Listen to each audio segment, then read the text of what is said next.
Vector DPP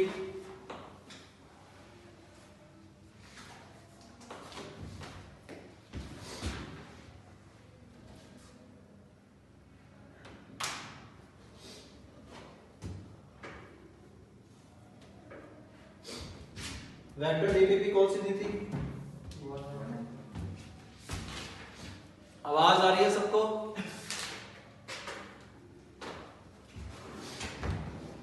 DPP 1 में कोई doubt?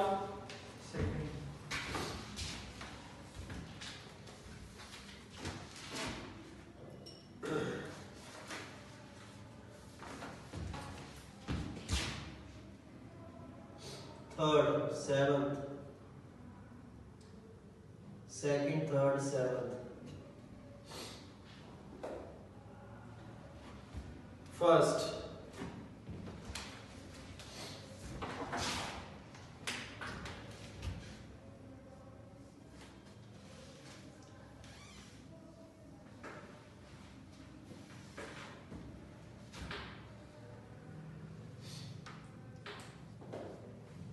ए point पता है, बी पॉइंट पता है, सी पॉइंट पता है। दो पॉइंट के बीच में डिस्टेंस निकालना आता है।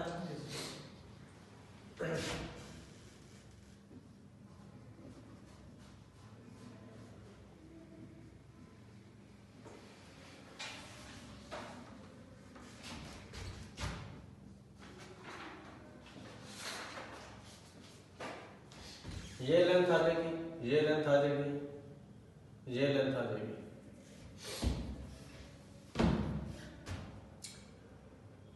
एक प्रॉपर्टी होती है ए बी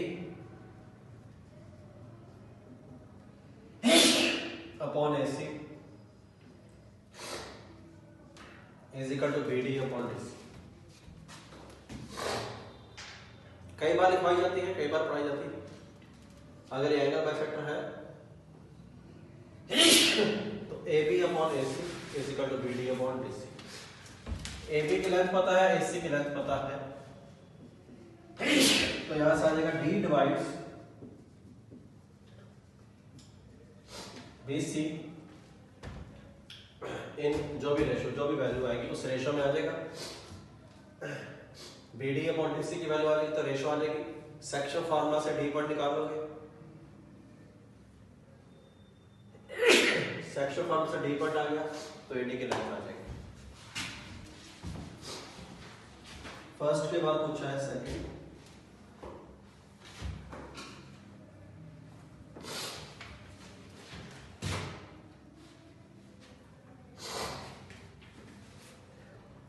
OHGC पता है हमें,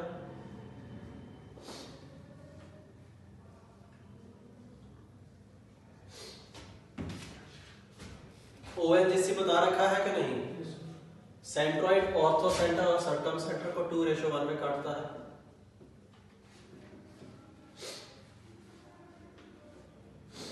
ऑर्थो सेंटर है P वेक्टर, G वेक्टर है सेंट्रॉइड,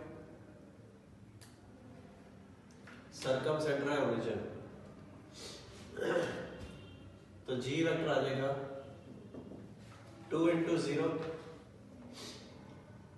1 × P वेक्टर अपॉन 3। तो K की वैल्यू क्या आ जाएगी? 3 आ जाएगी। तो बड़ा सिंपल क्वेश्चन था। सेकंड के बाद पूछा है, थर्ड के बाद सेवंथ।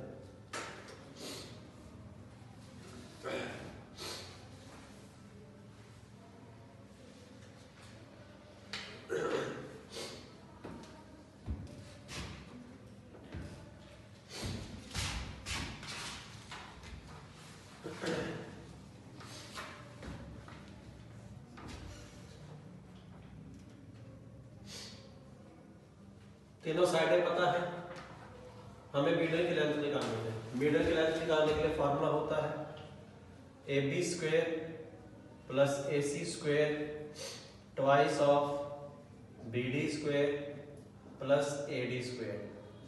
ये वेक्टर पता है, इसका मैग्नीट्यूड निकाल लोगे, इसका मैग्नीट्यूड निकाल लोगे, इसका मैग्नीट्यूड निकाल लोगे, तीनों की लेंथ आ जाएगी। AB की लेंथ पता है, AC की लेंथ पता है, BD की लेंथ क्या होगी? BC का हाफ, क्योंकि मीडियन है ये। मीडियन क्या करता है, बराबर हिस्सों में बांटता है, तो BD आ जाएगा AC/2, तो यहाँ से AD की लेंथ आ जाएगी कि नहीं, लिख लो मीडियन निकालने का फॉर्मूला।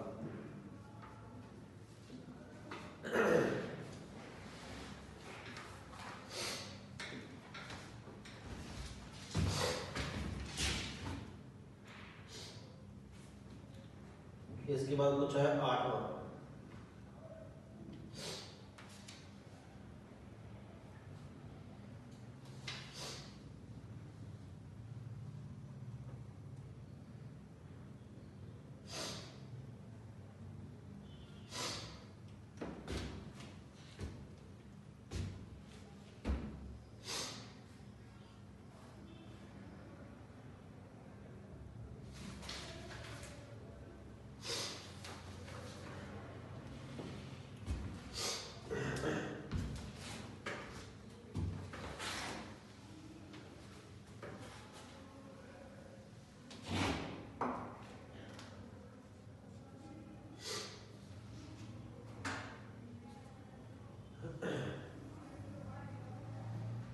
ABC तीनों को वर्टेक्सेस पता है।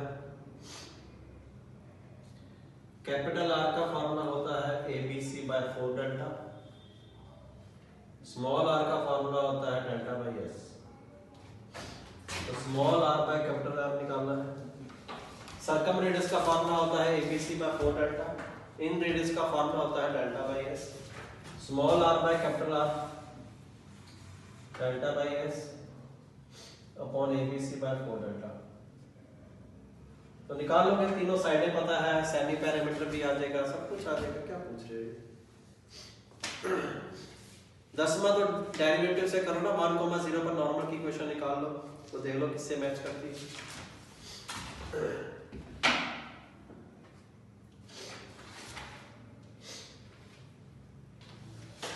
अगर किसी वेक्टर को रोटेट करते हैं, उससे उसका मैग्नीट्यूड तो नहीं बदलता, थर्ड प्रश्न की बात हो रही है। तो 2p² + 1² is equal to p + 1 का स्क्वायर + 1²। वेक्टर है 2p i cap + j cap, दूसरा वेक्टर है p + 1 i cap + j cap. Rotate करके मिला है, मैग्नीट्यूड तो नहीं बदलेगा, दोनों का मैग्नीट्यूड बराबर कर दो तो p आ जाएगा। समझ आ गया थर्ड जिसका डाउट था। DPP2 में कोई डाउट किसी को? फर्स्ट क्वेश्चन नहीं करना है, जिसमें 3D का यूज हो रहा है उसको छोड़ देना है। DPP2 में कोई डाउट? फोर्थ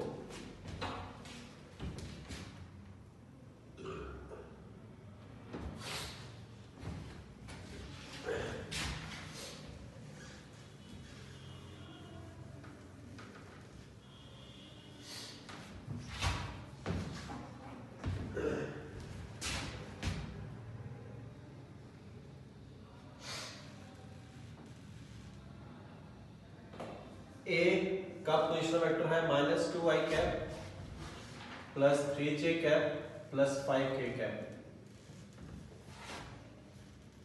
B का पोजीशनल वेक्टर है i cap + 2j cap + 3k cap. C point है 7i कैप - k कैप। ये पोजीशन वेक्टर है, ये पॉइंट्स है, तो AB वेक्टर कैसे निकलेगा? B vector minus A vector, this minus this.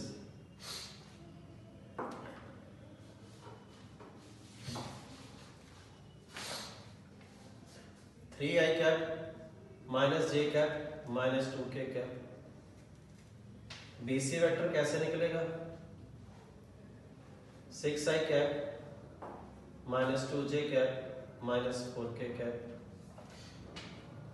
CA vector कैसे निकलेगा? A vector minus A minus 9i cap plus 3j cap plus 6k cap. Statement 1 check करें, देखो तीनों का सम 0 होता है कि नहीं। अगर AB वेक्टर ट्राइंगल लॉ क्या कहता है? AB vector plus BC vector is equal to AC vector. AB vector plus BC vector is equal to AC vector. इधर ले आओगे तो बन जाएगा AB vector plus BC vector minus AC vector को प्लस ये वेक्टर लिख सकता हूं। अगर इन तीनों का सम 0 है तो ये तीनों ट्राइंगल बनाएंगे कि नहीं, और इस केस में ऐसा हो रहा है 0 0 0 यस, तो ABC फॉर्म ट्राइंगल।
जब ट्राइंगल बनेगी तो ऐसा होता है, ऐसा हो तो ट्राइंगल बनना जरूरी है क्या? अगर हम ऐसा लिखें AB vector plus BC vector, इस केस में तो इक्वल टू AC वेक्टर हो सकता है, यस और नो? अगर ट्राइंगल बने तो ये होना जरूरी है, ये हो रहा है तो ट्राइंगल हो ऐसा जरूरी नहीं। समझ आ गया? फोर्थ का आंसर सी को दिया है। हाँ चलो भैया,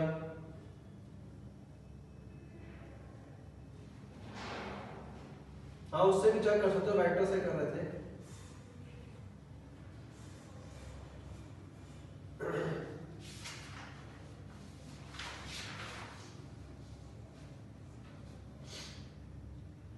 DPP2 के क्वेश्चन नंबर 2 में सेकंड एंड थर्ड का डॉट तो नेगेटिव आ रहा है, एब्ट्यूज की नहीं है।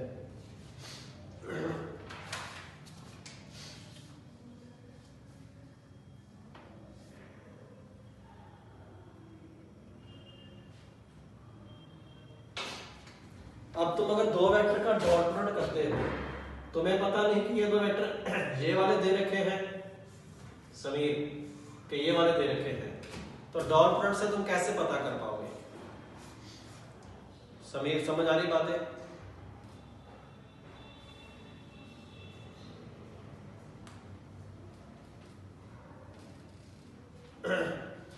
वेक्टर ऐसे दे रखे हैं तो थीटा एंगल ये होगा, और वेक्टर ऐसे दे रखे हैं तो थीटा एंगल ये होगा, लेकिन हमें तो यहाँ पर कुछ ऐसा दे नहीं रखा, सिर्फ वेक्टर दे रखा है कि ट्राइंगल के ये वेक्टर है। तो इसके लिए पहले आप तीनों साइडों का मैग्नीट्यूड निकाल लो, उससे आप एंगल निकाल सकते हो। ट्राइंगल के तीनों साइडें पता है तो you can find out the angles, तो फिर कमेंट कर पाओगे।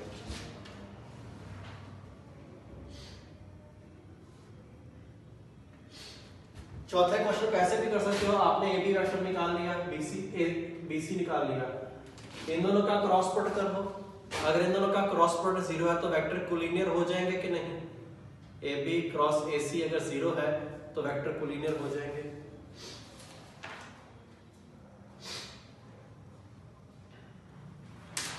या डिस्टेंस से भी कर सकते हो, AB की लेंथ प्लस BC की length is equal to AC की लेंथ के बराबर आ जाए, उससे भी कर सकते हो। चलो और कोई डाउट?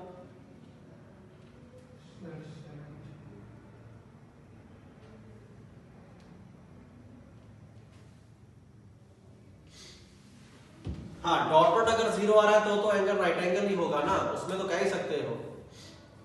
अगर दो वेक्टर का डॉट प्रोडक्ट 0 आ रहा है, चाहे वो ट्राइंगल हो, उस केस में तो राइट एंगल ही बनेगा, ठीक है। लेकिन वो समीर का डाउट था कि डॉट डॉट नेगेटिव आ रहा है तो मैं एक्यूट ऑब्ट्यूज क्यों नहीं कह सकता, ये उसका रीजन था। चलो और कोई डाउट है? आठवां छोड़ दो।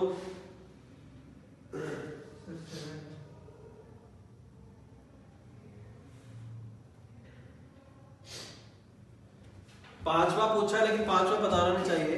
एक्यूट एंगल है तो उनके बीच का एंगल क्या आएगा, नेगेटिव, सॉरी cos थीटा क्या आएगा, पॉजिटिव। तो a dot b should be greater than 0 for all values of x। तो क्वाड्रेटिक बनेगी, क्वाड्रेटिक हमेशा पॉजिटिव कब होती है, जब d नेगेटिव होता है। ये सिंपल सिंपल क्वेश्चन नहीं पूछने चाहिए।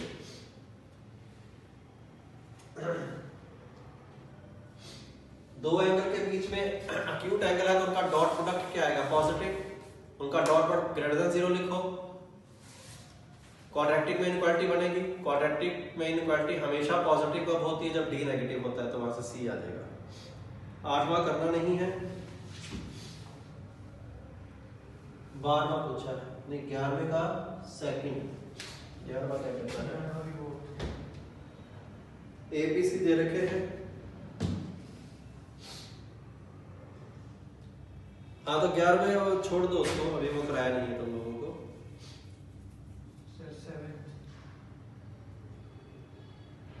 Seventh, if the vector is decomposed into vector parallel and perpendicular to this,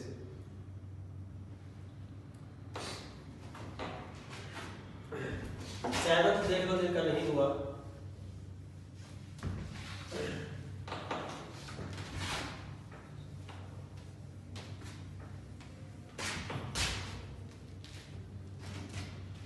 seventh देख लो। मैंने तुम लोगों को बताया था ए वेक्टर का प्रोजेक्शन ऑन बी वेक्टर, ये पढ़ाया था। फिर उसके बाद ये भी बताया था ए वेक्टर का कंपोनेंट अलोंग बी वेक्टर। तो पहले हम क्या करेंगे, इसका प्रोजेक्शन निकालेंगे ए वेक्टर डॉट बी कैप से। ये लेंथ आ जाएगी, ये जो लेंथ आएगी लेट्स सपोज ये लेंथ है m। तो इसके अलोंग इसके पैरेलल वेक्टर आ जाएगा m इंटू बी कैप। ये इसके अलोंग वाला वेक्टर आ जाएगा कि नहीं, और इसके परपेंडिकुलर आपने कौन सा वेक्टर निकालना है, ये वाला। तो ये तो निकालोगे ट्रायंगल लगा के। आपको ये वेक्टर पता है, ये वेक्टर पता है, ट्रायंगल से ये वेक्टर आ जाएगा कि नहीं। ए वेक्टर का बी वेक्टर पर प्रोजेक्शन निकालेंगे, उतनी लेंथ का बी वेक्टर के अलोंग जो वेक्टर होगा, बी वेक्टर के अलोंग निकालने के लिए उसका यूनिट वेक्टर निकालना पड़ेगा। डायरेक्शन को देता है यूनिट वेक्टर, तो projection into unit vector along वाला आ जाएगा, और ये वाला वेक्टर क्या दे देगा हमें, परपेंडिकुलर वाला। चलो 12वां करेंगे सोल्व इसके बाद।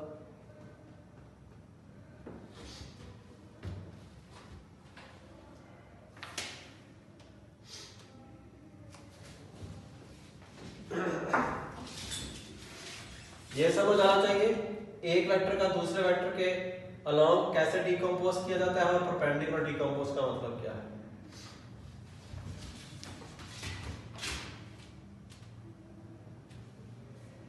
Same vector with minus sign को एंटी पैरेलल बोलते हैं, सही बात है।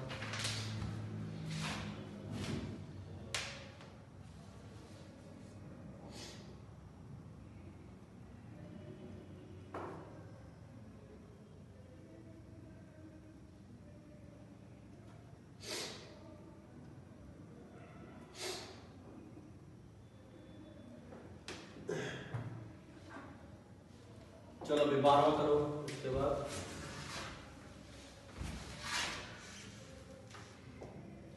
बारहवां देखो जिसका डाउट है। OAB is a regular triangle. Regular triangle का मतलब इक्विलेटरल ट्रायंगल।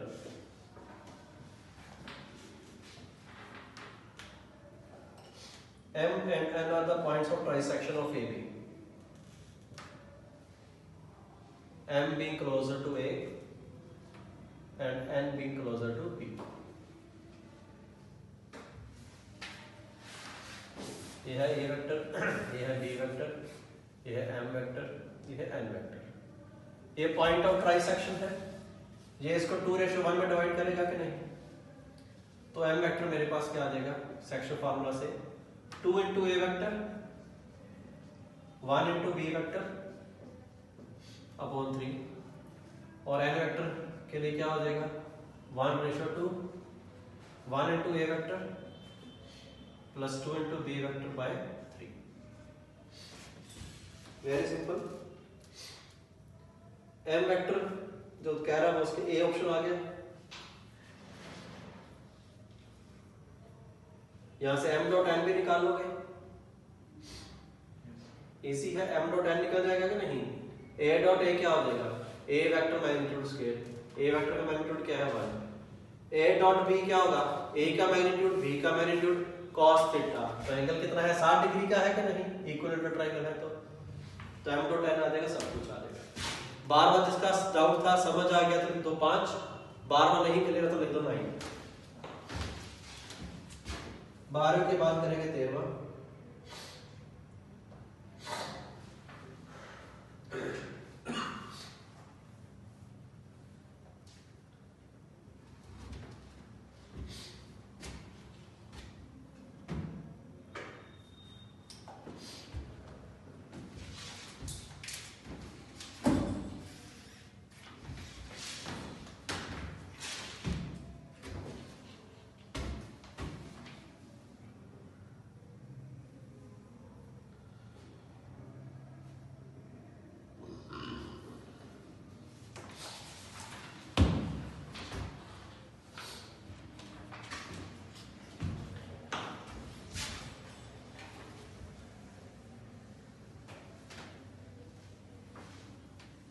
तेरहवां देख लो जिसका नहीं हुआ।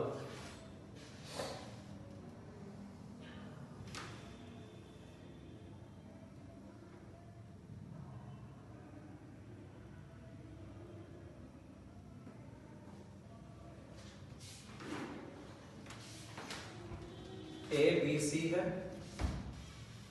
P is a point on AB vector, AP upon PB है, AP की तरफ है 1 और PB की तरफ है 4।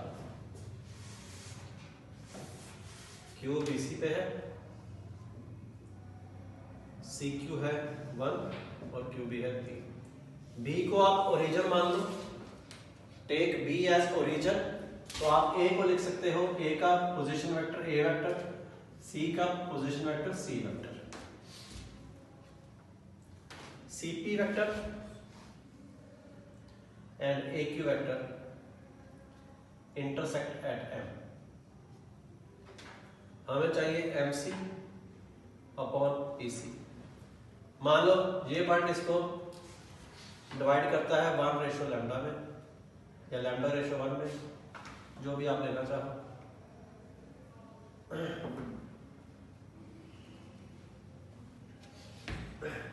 सेक्शन फॉर्मूला से क्यू के कंपोनेंट आ जाएंगे 3C वेक्टर अपॉन 4 और P के आ जाएंगे 4A वेक्टर 1 × 0 तो 0, 4A vector upon 5। Section formula से M के पॉइंट आ जाएंगे, λ/1 लिया है, λC वेक्टर 1 × A अपॉन λ+1 और ये मान लो इसको डिवाइड करता है μ/1 में, तो इधर सेक्शन फॉर्मूला लगा दो तो 3μC vector upon 4 plus 1 × A vector upon μ+1। M point इस पर भी है, इस पर भी है, इस पर सेक्शन पॉइंट फार्मूला लगा के M निकाल दिया, इस पे सेक्शन फार्मूला लगा के M निकाल दिया, दोनों बराबर होंगे। दोनों के कंपोनेंट कंपेयर कर दो, C वेक्टर का कंपोनेंट λ/λ+1, यहां से 3μ/4 μ+1। A वेक्टर का कंपोनेंट 4/5 λ+1 और यहां से 1/μ+1। कोई बड़ी बात नहीं है यहाँ पर, ठीक है। इन दोनों को डिवाइड करके देखते हैं, this by this, this by this, ये से ये कटा तो आ जाएगा 5 λ/4, इससे ये कटा 3μ/4, 4 से 4 कट गया।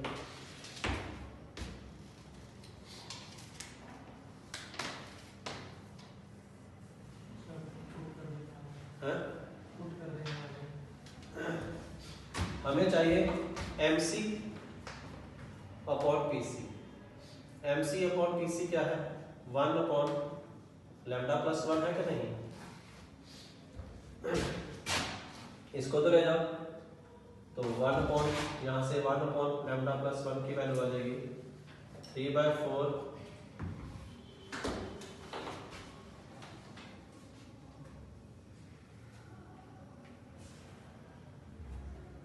यहाँ से लैम्डा बढ़ा, यहाँ से आ जाएगा ना, लैम्डा बढ़ा दो 3/5, यहाँ से म्यू आ जाएगा, म्यू आते ही लैम्डा आ जाएगा, तो ये भी आ जाएगा।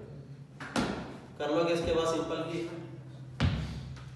समझ आ गया तो लिख दो 5, डाउट हम लिख दो 9, लैम्डा म्यू में रिलेशन आ गया, उसको यहाँ चेक दो, म्यू की वैल्यू आ जाएगी, म्यू आ गया, लैम्डा आ गया, तो ये भी आ जाएगा। नोट कर लो, वेक्टर में प्रश्नों से ही तरीके सीखोगे। वेक्टर में प्रॉब्लम सॉल्व करने के तरीके काफी इंपॉर्टेंट रहते हैं। तो 13 प्रश्न अच्छे से नोट करो, अच्छे से समझ लो, कहीं कोई डाउट हो तो पूछ लो। हमने बी का ओरिजिन माना, इनके पोजीशन वेक्टर लिख दिए, जो दिया था वैसा करते गए। m के लिए 1:1 λ/1, इधर से ले μ/1। सेक्शन फॉर्मूला से m पॉइंट को दो तरीकों से निकाल लिया, लेकिन पॉइंट तो एक ही है, कंपोनेंट कंपेयर करके लैम्डा म्यू की वैल्यू निकाल ली।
चलो लिखो आगे।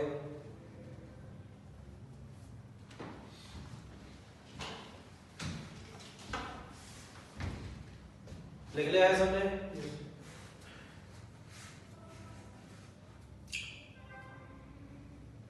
आज हम शुरू करेंगे 3D।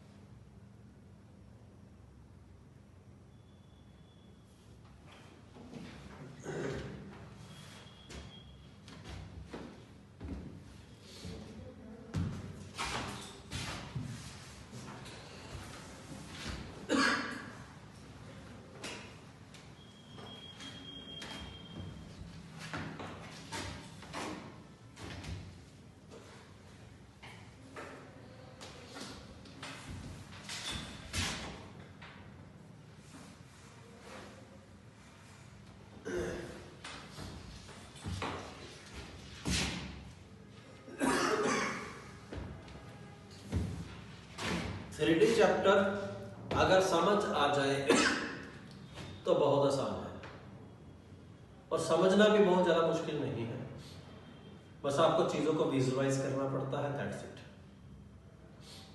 कई बार इतने आसान प्रश्न बन जाते हैं इसमें कि यकीन नहीं होता कि इतना आसान भी कुछ हो सकता है। सो 3D में फ्री के मार्क्स होते हैं, अगर ढंग से पढ़ो तो और रिवीजन की जरूरत बहुत कम पड़ती है, एक बार समझ आ गया तो आ गया। 3 डिमेंशन का मतलब यही है कि हमने प्लेन को छोड़ दिया, एक्स वाई प्लेन को छोड़ के हम उससे ऊपर गए, स्पेस में आ गए, ठीक है। एक्स वाई प्लेन होता है कि हम अर्थ में कहीं घूम रहे हैं, 3D में हम उससे ऊपर उठ जाते हैं। जितना ऊपर उठते हैं वो हमारा z कोऑर्डिनेट बन जाता है।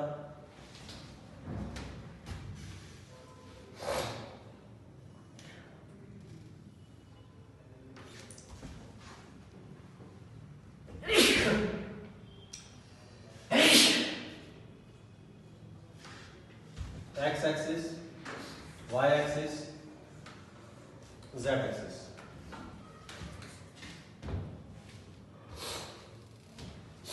We have x axis, we have y axis, we have z axis. There is a point P.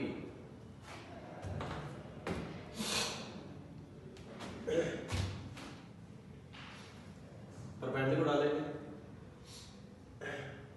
इस लंबाई को हम लोग क्या कहेंगे, z कोऑर्डिनेट।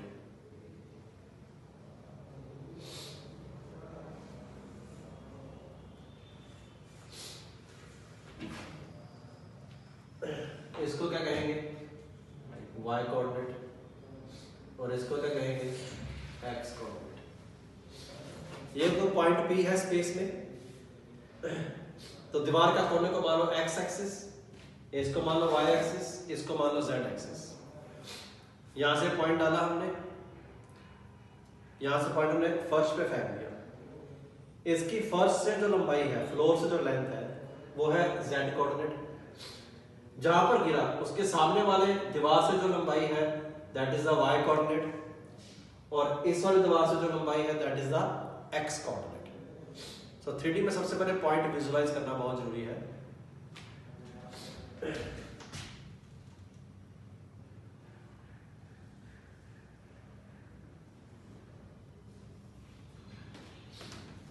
ये है x y z, ये लेंथ z, ये लेंथ x, ये y, ये x, ये y,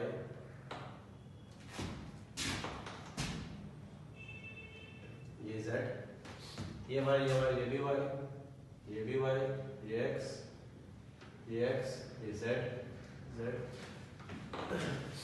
समझ आ गया। 3D में x y कोऑर्डिनेट तो है ही, अगर P पॉइंट को x y प्लेन में फेंक दो, x y प्लेन में आ गए, तो ये लेंथ y, y कोऑर्डिनेट यही होता है। x एक्सिस के परपेंडिकुलर लेंथ जो होती है वो y कोऑर्डिनेट, और y एक्सिस जो परपेंडिकुलर लेंथ होती है वो x कोऑर्डिनेट। जितना ऊपर गए वो z कोऑर्डिनेट। लिख लो ये पॉइंट कैसे देखना है स्पेस में।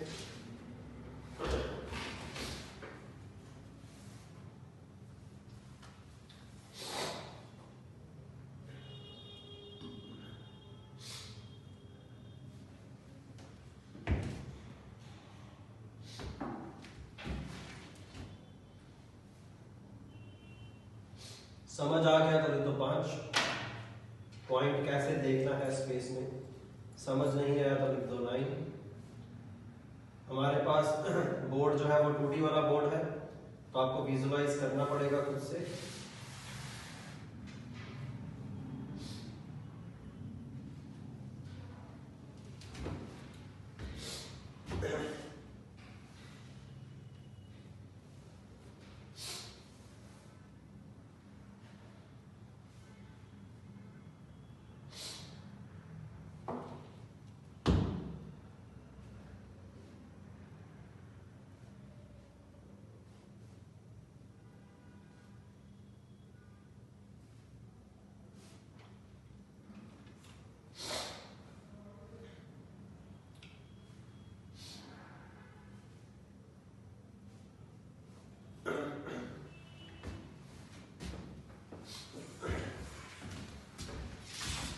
ये पॉइंट हो जाएगा x 0 0,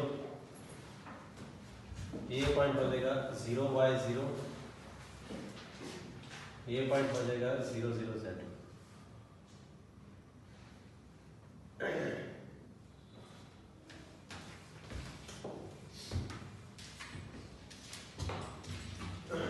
ये पॉइंट हो जाएगा x y 0,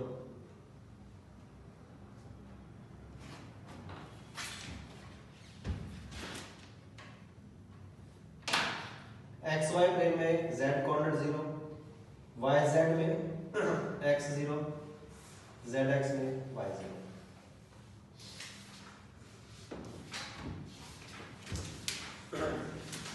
तो ये P पॉइंट बाहर है। P पॉइंट ना तो एक्स वाई प्लेन में है, ना वाई जेड प्लेन में है, ना जेड एक्स प्लेन में। एक्स वाई प्लेन का मतलब ये समतल एरिया, वाई जेड प्लेन का मतलब ये दीवार, जेड एक्स प्लेन का मतलब ये दीवार।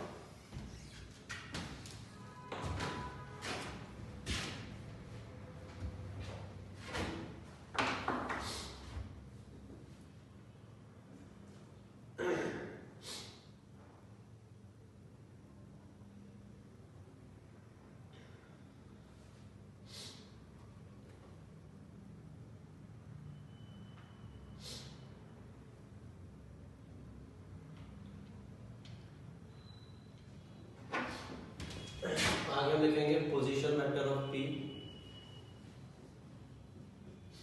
इसको हम डिनोट करते हैं R वेक्टर से।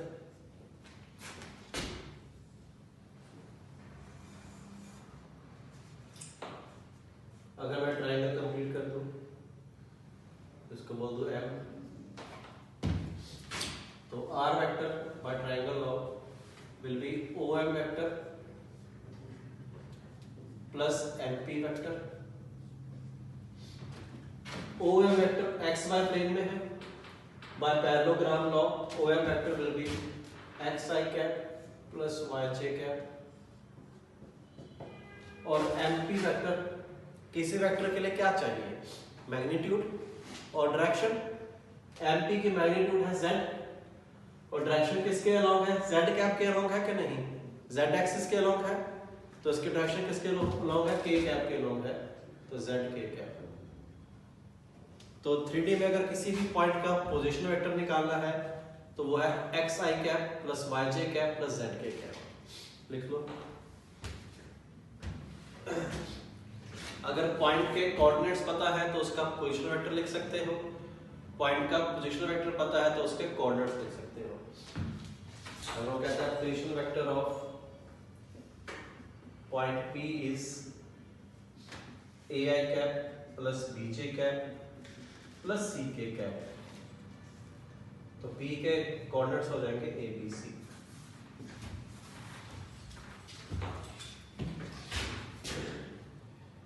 Any doubt anyone?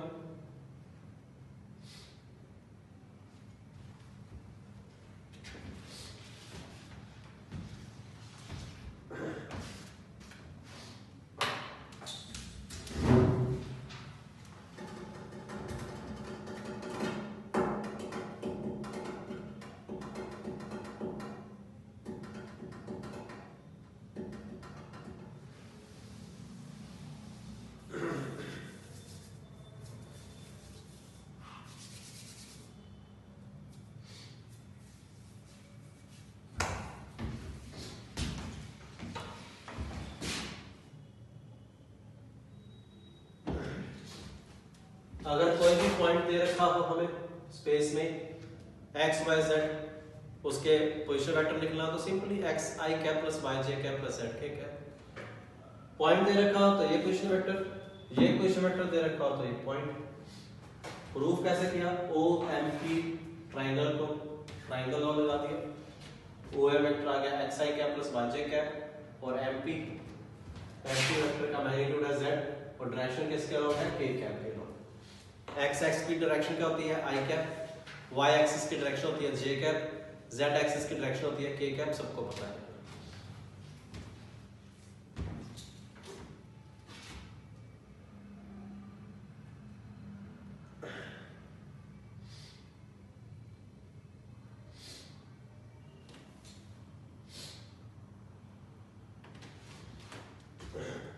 लिख लिया समझे?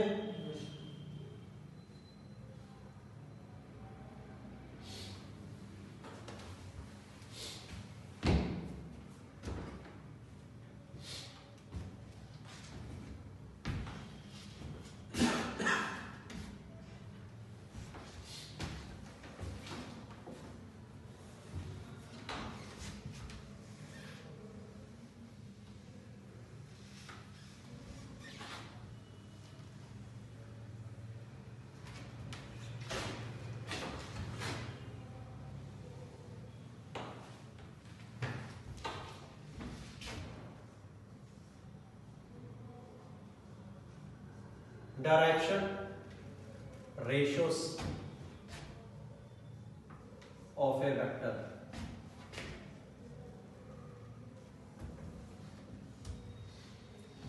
Direction ratios of a vector.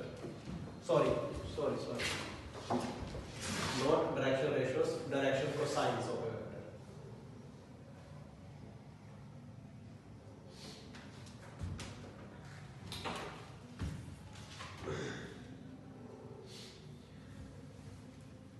Three D में वेक्टर की पहचान उसके डायरेक्शन कोसाइंस है, ठीक है। थ्री डी में वेक्टर की पहचान उसके डायरेक्शन कोसाइंस है। डायरेक्शन कोसाइंस क्या होते हैं, ज्योमेट्रिकली हमें क्या देते हैं, क्या फायदा है वो देखते हैं। पहले डेफिनेशन लिखेंगे। डायरेक्शन कोसाइंस लिखो, direction cosines are the cos of the angles, direction cosines are the cos of the angles which a vector makes with x-axis, y-axis, z-axis.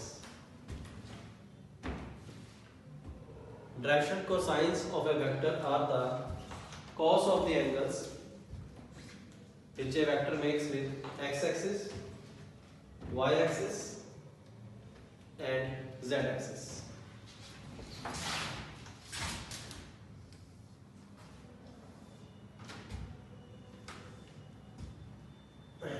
ये है मान लो z-axis, ये x-axis, ये y-axis, ये ओरिजिन, ये कोई वेक्टर है। अब वेक्टर कहीं पर भी हो, वो x एक्सिस के साथ, y एक्सिस के साथ, z एक्सिस के साथ कोई तो एंगल बनाएगा कि नहीं, क्योंकि मान लो ये वेक्टर है, वेक्टर आगे पीछे ऐसे ऐसे करने से चेंज नहीं होता, बता रखा है। तो वेक्टर को यहाँ पर ले जाके रख दो, तो उसका x एक्सिस के साथ कोई ना कोई एंगल होगा, y के साथ कोई ना कोई एंगल अवश्य होगा, और z के साथ कोई ना कोई एंगल अवश्य होगा। दो वेक्टर के बीच में एंगल हमेशा होता ही होता है। There is always angle between two vectors. तो वेक्टर को आगे पीछे करने में कोई प्रॉब्लम नहीं है। तो वेक्टर का मैं x एक्सिस के साथ भी एंगल निकाल सकता हूँ, y के साथ भी एंगल निकाल सकता हूँ, z के साथ भी एंगल निकाल सकता हूँ। x के साथ एंगल है मान लो अल्फा, y के साथ एंगल है मान लो बीटा, और z के साथ एंगल है मान लो गामा। इनके कॉस को कहते हैं डायरेक्शन कोसाइन। इसको ऐसे लिखते हैं, cos alpha, cos beta, cos gamma.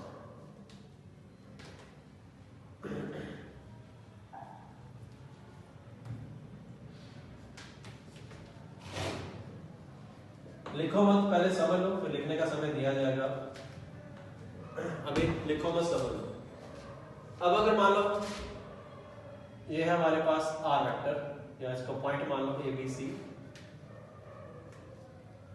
3D में पॉइंट विजुलाइज करना आता है हम लोगों को।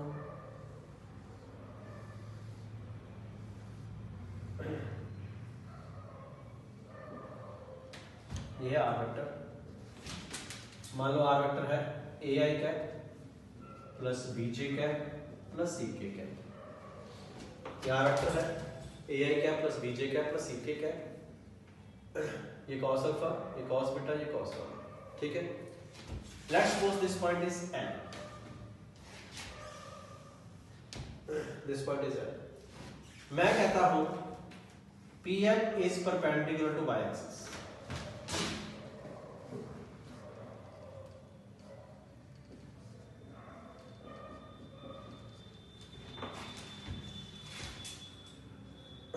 थ्री में देखो कैसे विजुअलाइज करना पड़ेगा। ये पॉइंट है और ये है वाई एक्सिस।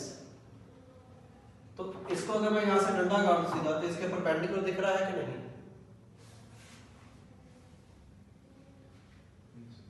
थ्री में आपको विजुअलाइज करना पड़ेगा थोड़ा सा खुद से। मान लो ये है, ये एक्स एक्सिस वाई एक्सिस है, ये जेड एक्सिस है, ये पॉइंट था। मैंने कहा कि यहां सीधा इसको डंडा गाड़ दिया, तो इसके परपेंडिकुलर दिख रहा है कि नहीं? ये सारे परपेंडिकुलर होंगे कि नहीं? तो Pn y एक्सिस के परपेंडिकुलर है। ये किस किस को विजुअलाइज हो गया है? ये जिसको विजुअलाइज हो गया वो लिख दो 5, जिसको नहीं हुआ है वो लिख दो 9।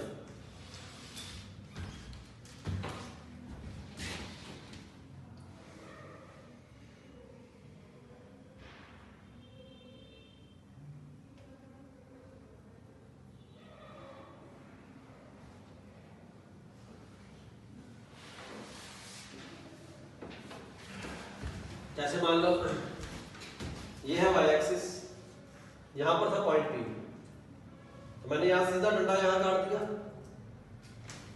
ये पॉइंट मैंने ये कर दिया, तो ये इसके परपेंडिकुलर दिख रहा है कि नहीं? समझ आ रहा है ये परपेंडिकुलर क्यों है?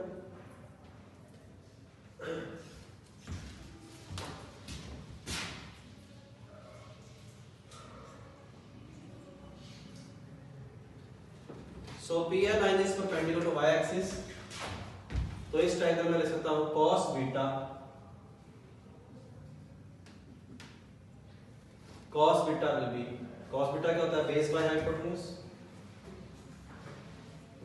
इस ट्रायंगल में, और बेस क्या है? OL की लेंथ वो है y, या यहाँ पर b कह लो, y कोऑर्डिनेट, और हाइपोटेन्यूज की लेंथ क्या है? r vector magnitude. तो b आ जाएगा मेरे पास r vector magnitude cos beta. Similarly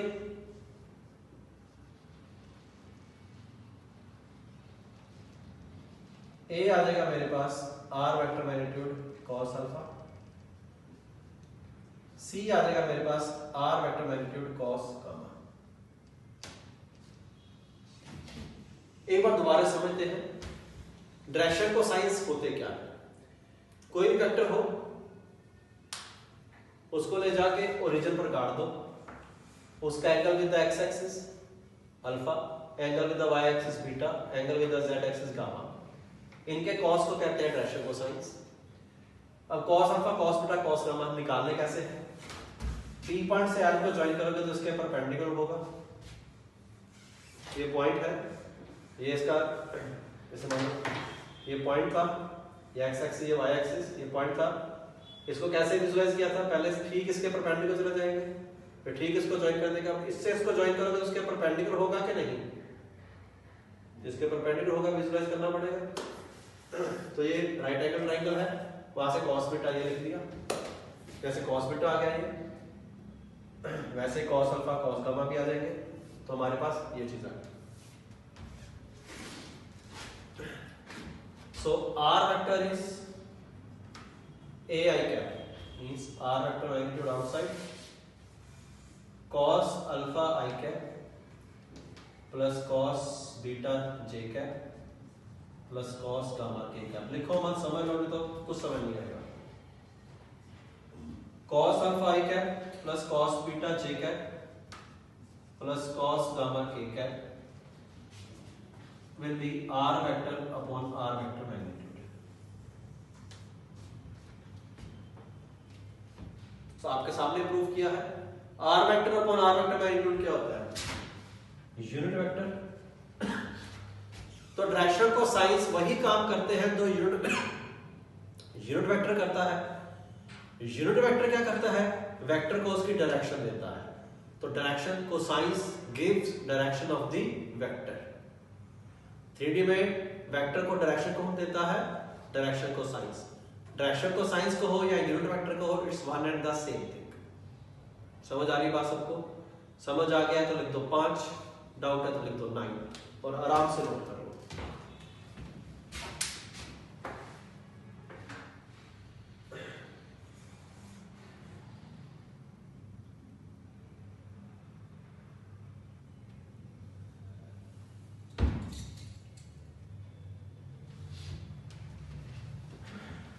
triangle लिया, यहां से cos बीटा आ गया, cos अल्फा आ गया, cos गामा आ गया।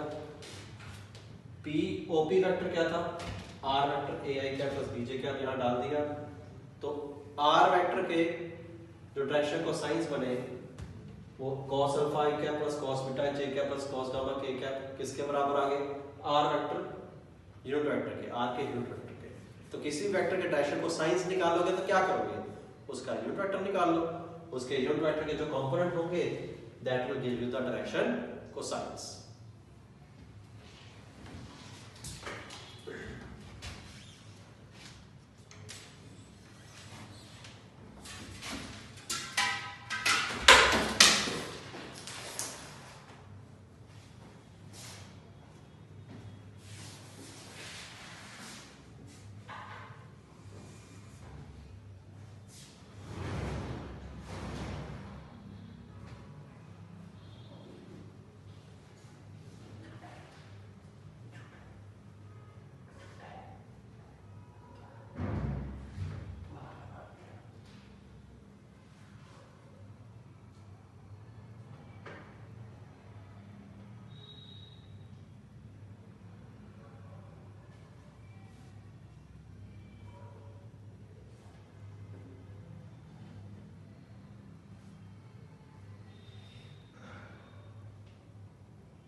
Direction, cosines and the unit vector are the same things.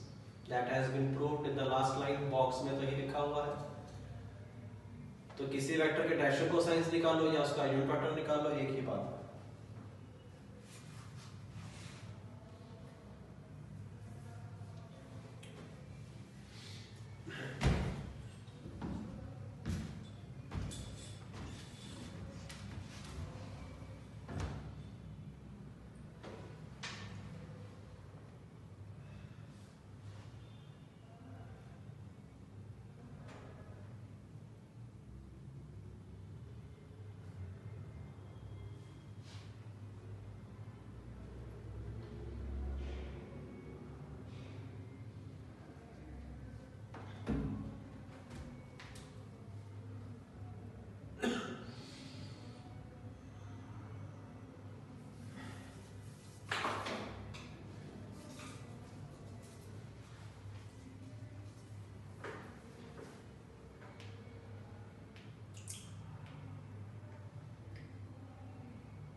जब लिख लो तो बता देना, लिख लो तो लिख देना डन.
तो अगर हमारे पास ये कोई वेक्टर है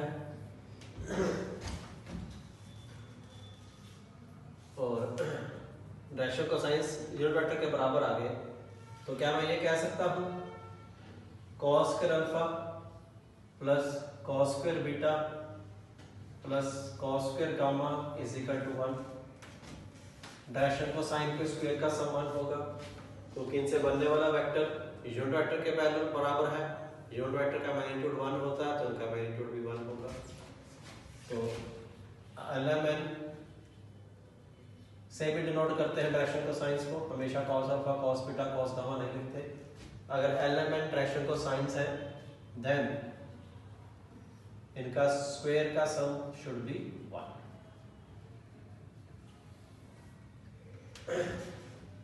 lmn अगर डायरेक्शन कोसाइंस है इनके स्क्वायर का सम शुड बी 1.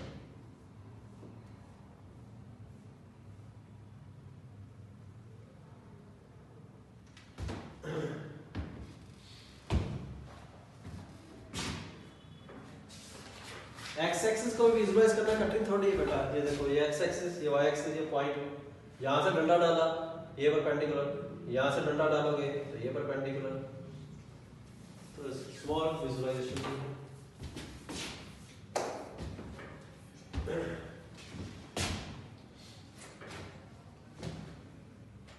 तो अगर हमें वेक्टर दे रखा है और वो बोलता है इसका डायरेक्शन कोसाइंस निकाल लो, तो हम इसका यूनिट वेक्टर निकाल लेंगे.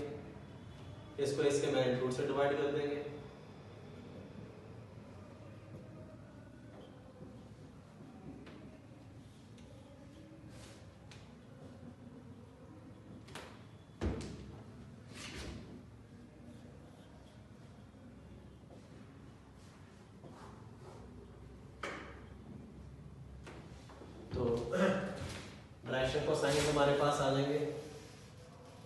Bye root A square plus B square plus C square, B by root A square plus B square plus C square, C by root A square plus B square plus C square. So if we have vector, उसके direction cosines निकालना है just a simple word. Vectors में direction cosines वही काम करता है जो straight line में स्लोप करती है। स्लोप भी डायरेक्शन के बारे में बताती है, डायरेक्शन को साइंस भी डायरेक्शन के बारे में बताते हैं।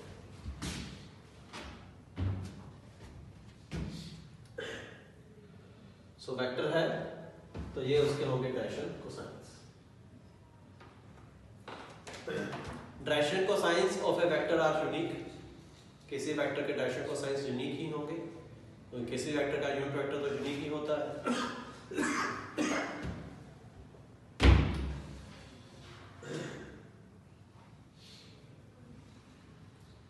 Direction cosines of a vector are unique.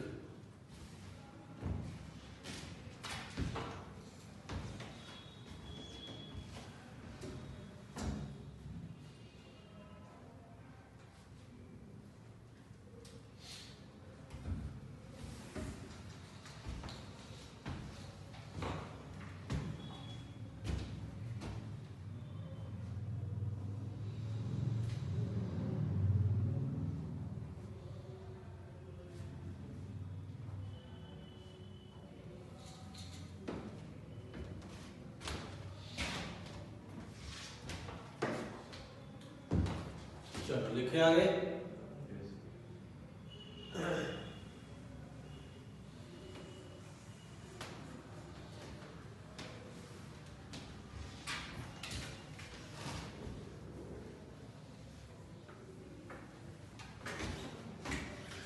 X axis के डायरेक्शन को साइंस क्या होंगे? एक्स एक्सिस का खुद के साथ एंगल होता है 0, तो cos 0 1। एक्स एक्सिस का वाई एक्सिस के साथ एंगल होता है 90, cos 90 0। एक्स एक्सिस का जेड एक्सिस के साथ एंगल होता है 90, cos 90 0। तो एक्स एक्सिस के डायरेक्शन कोसाइन होंगे 1 0 0। वाई एक्सिस के डायरेक्शन कोसाइन 0 1 0। जेड एक्सिस के डायरेक्शन कोसाइन 0 0 1। हम एक्स एक्सिस के डायरेक्शन को कहते भी तो आई कैप है, इसको जे कैप, इसको के कैप। तो दोनों तरफ से चीजें सही हो रही है कि नहीं? समझ आ गया तो लिख दो 5, डाउट है लिख दो 9।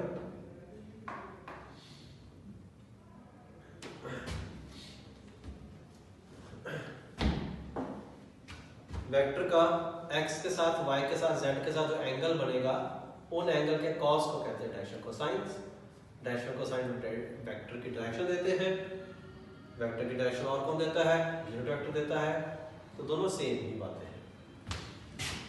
अगर आपके पास मान लो ये वेक्टर दे रखा है 2i cap minus J cap plus 2k cap, तो इसके डायरेक्शन कोसाइंस क्या होंगे? 2 अपॉन इसका मैग्नीट्यूड कितना आ जाएगा? 4 4 8 9 का रूट 3।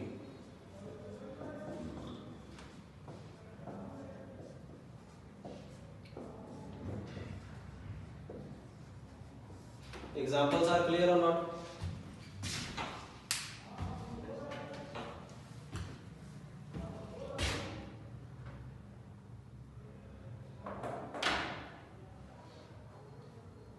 डायरेक्शन कोसाइंस गिवन है तो आप यूनिट वेक्टर लिख सकते हो, यूनिट वेक्टर गिवन है तो आप डायरेक्शन कोसाइंस लिख सकते हो। वेक्टर गिवन है तो उसके डायरेक्शन कोसाइंस बड़े आराम से निकाल सकते हैं।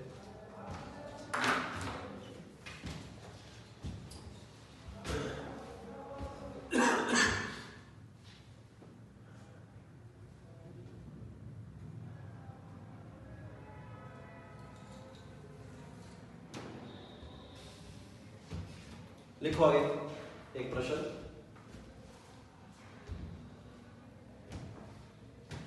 लिखो आगे एक प्रश्न। A vector makes an angle of 30 degree with X axis. A vector makes an angle of 30 degree with X axis 45 degree with the y-axis.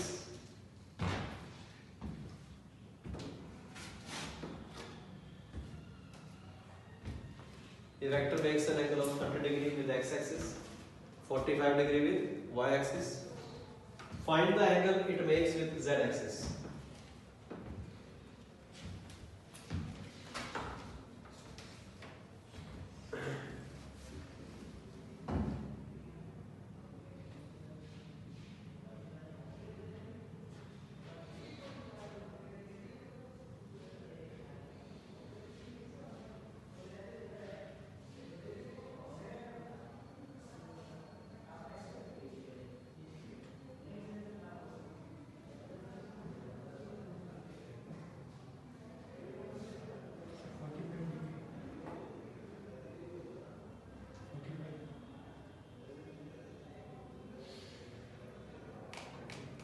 x के साथ 30 डिग्री, y के साथ 45 डिग्री, z के साथ क्या हो जाएगा?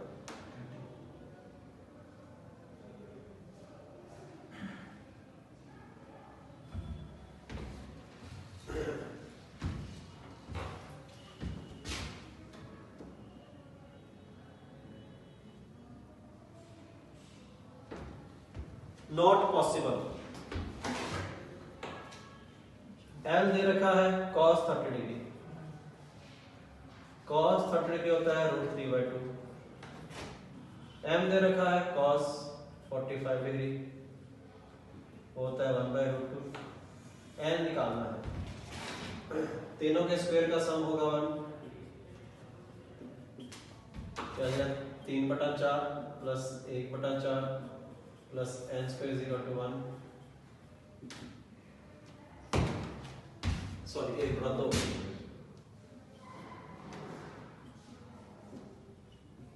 ये चीज नेगेटिव आएगी, n स्क्वायर कभी नेगेटिव नहीं हो सकता, तो ये कभी पॉसिबल नहीं है। तो कोई वेक्टर x के साथ 30 और y के साथ 45 में ऐसा पॉसिबल नहीं है। चलो, इट्स नॉट पॉसिबल। कल होमवर्क करके आना DPP 3 के 1 से 10। DPP 3 के पहले 10 प्रश्न आपका होमवर्क है, वो 10 प्रश्न डिस्कस करेंगे और आगे 3D कंटिन्यू करेंगे। That's it for the day, bye bye. और अच्छा, अभी क्लास है 7:30 बजे, क्लास मेरी ही है, उसमें सर्कल के क्वेश्चंस करेंगे हम लोग। 7:30 बजे मिलते हैं दोबारा से।